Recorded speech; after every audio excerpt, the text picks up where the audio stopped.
Hey, what's up guys? So I want to share a little story with you because I see so many e-commerce founders just focus on the front end all of the time. Don't get me wrong, that's important. But most founders, they do forget to spend enough time on their e-commerce supply chain. And believe it or not, that's where a majority of the profit can be won or lost in the game of e-commerce. So taking you back to 2018, I'd been selling for about 6 years now, got started back in 2012, and a huge milestone accomplishment for me was to hit $1 million month. And that summer is when I finally got there. My team actually managed to even achieve a $200,000 day. Now, these are numbers that I didn't think were even possible.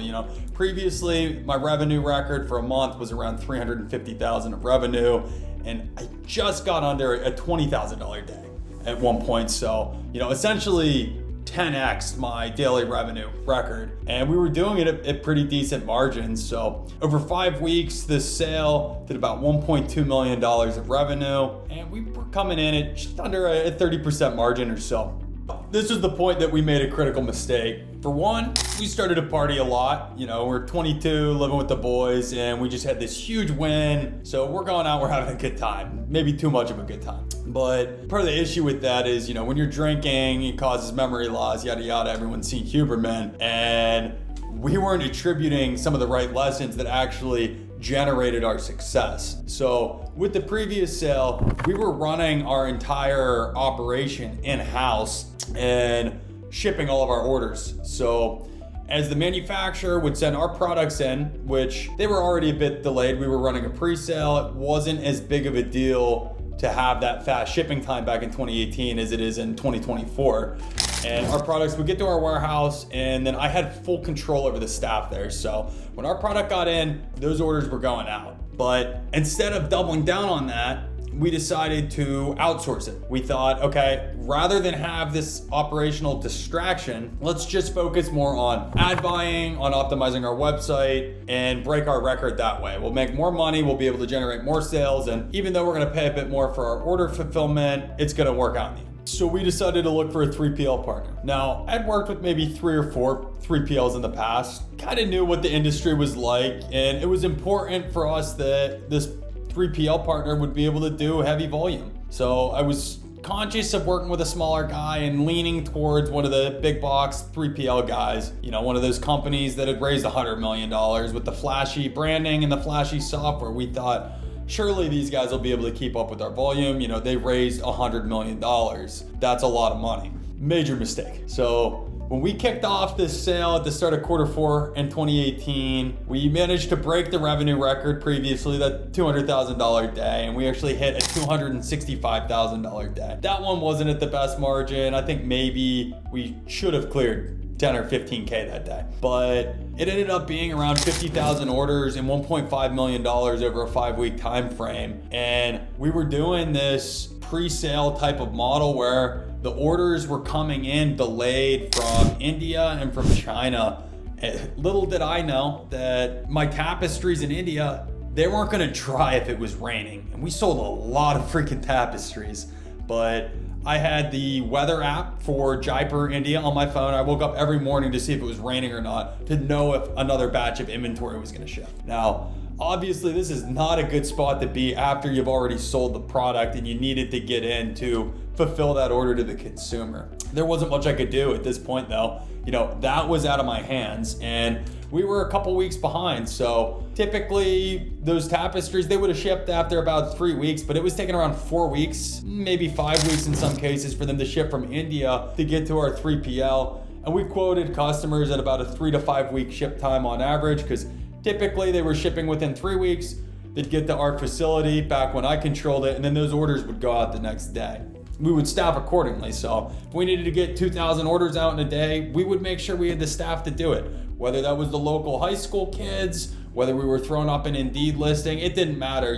In my mind, business is all about the things you can control, and I knew I could get bodies into that place and I could teach them how to fulfill an order to get those orders out. But as soon as you hand it off to a 3PL, that's out of your hands. And this company, they were getting our orders in late, and all of a sudden, silence. We didn't hear anything from them. So we were given this mid-level management account rep. So I sent an email. It's maybe a Thursday evening and the guy had probably called off Friday or something. I didn't hear back from him till Monday, and I'm starting to sweat because we're already at that 4-week-ish mark, and refunds, chargebacks, they're starting to come in. At 1.5 million of revenue in 5 weeks, refunds pouring in, that's looking like negative 15K, negative 20K. And prior to this summer, my revenue record, that's revenue, not profit record, it was a little less than a 20K day. Now I'm seeing a negative 20K day. So that's coming right out of the profit. That's like negative 20K profit today. And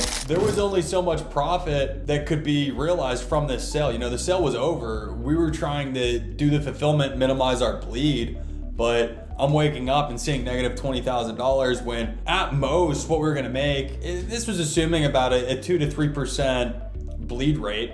It was about $400,000 of net profit from that sale. And when you start seeing negative 15 and negative 20K days, well, that 400, that starts to drop down real quick. So flash forward another week, we finally get mid-level management on the phone. We had to go through their hoops and set up a call because you can't just call your rep out of the blue at this 3PL. They're too big for that. They raise too much money. They can't offer that level of service, even to a client that's capable of overloading their system. So we finally get on this conference call. There's all these people on the call. None of them know what's going on. And we realized, shit, we got to send one of our guys out to Chicago to get into their warehouse to find our inventory, because otherwise this is going to be a bloodbath and we're actually going to lose every dollar of our profit. So we do just that. We ship out one of our team members to Chicago, and within an hour of him getting to this warehouse, he finds our inventory. He said the owner was running around looking like his head was cut off, and within 1 hour he was able to walk in, find boxes that were under some stuff, say, here's our inventory, there's our inventory, now ship our inventory out. Crazy stuff, right? Like the 3PL ships your inventory.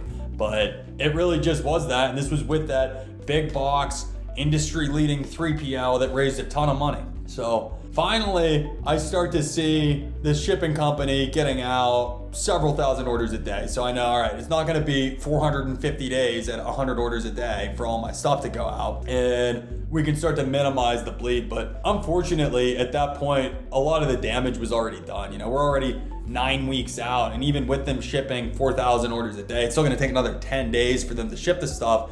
And then the carriers have to actually get it to the end customer. So that puts us at like an 11, 12 week timeline for our customers to be getting everything. And shit got really ugly. So that 400K in revenue, we saw over $100,000 in refunds. We lost $80,000 due to chargebacks. And I get a phone call from my mom saying, hey Nick, there's a stack of 25 attorney general complaints at our house right now. Is everything okay?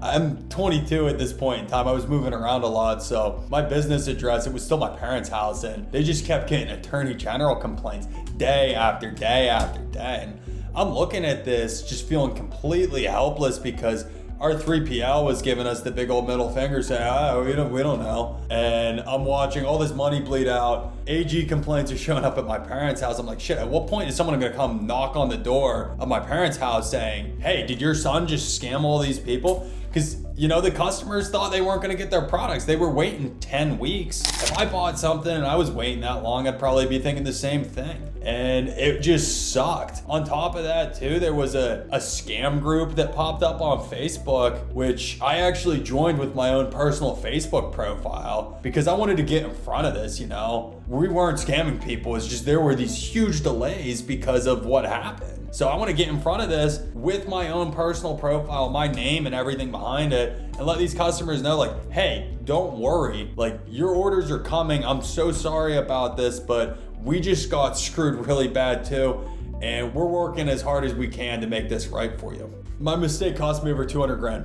It didn't matter that I had the great Facebook ads operating at a high ROAS, or that my Google ads were murdering it, that we had all of our sequences built out through email and SMS. None of that mattered because I chose the wrong supply chain facility, the wrong 3PL. And for those of you guys out there right now that are already doing over 7 figures a year and you're looking for more control over your supply chain so the same thing doesn't happen to you, I want to let you know that I created stackcommerce.io. because of this. We'll come in and we'll help actually vertically integrate your business into our facility so that you can maintain a high level of control that's necessary to succeed at those types of scale through taking over your order fulfillment, your print on demand, your sourcing and manufacturing, as well as offering support with growth hacking and a little e-commerce mastermind element to it.